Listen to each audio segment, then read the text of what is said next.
Magandang gabi, Philippine Air Force. Narito ang magiging lagay ng panahon ngayong araw ng Sabado, 09 May 2026.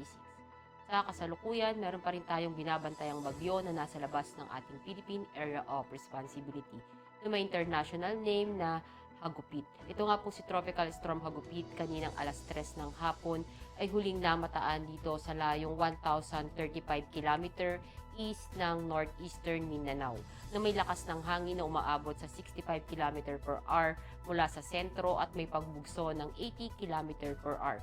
Kumikilos ito pa north-northwestward sa bilis na 10 km per hour. At ang nasabing bagyo ay wala namang direkta pang epekto sa ating bansa. At yung easterlies o yung mainit na hangin nagmumula sa dagat Pasipiko ang patuloy na nakakaapekto sa ating bansa.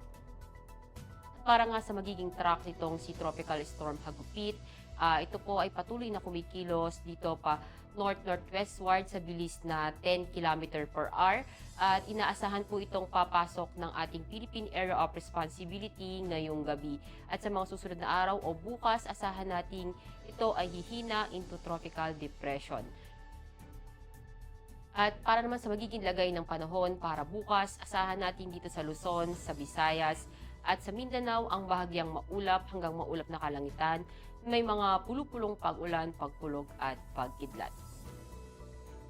Para sa magiging lagay ng panahon sa mga susunod na araw, dito sa Metro Manila, asahan natin sa Lunes hanggang Miyerkules ang bahagyang maulap hanggang maulap na kalangitan, may mga pulupulong pag-ulan, pagkulog at pagkidlat. Maging dito sa may Cavite, sa Lipa, sa may Angeles, sa Puerto Princesa, sa Calayan Island, maging dito sa may Mactan, sa may Zamboanga at Davao. Ang araw ay lumuwag ng 18:15 at sisikat bukas ng 05:30. Para sa ating moon illumination, meron tayong 54% decreasing. At para manatiling updated sa lagay at taya ng panahon, i-follow lamang ang Air Force Weather Center sa aming mga social media accounts. At yan lamang po ang latest update natin sa weather sa ngalan ng aming commanding officer na si Colonel Abinjan Q. Gador, PAP GSC. Ako si Staff Sergeant Ashley F. Limakulangan, Philippine Air Force, weather broadcaster ng Air Force Weather Center. Muli, magandang gabi, Philippine Air Force.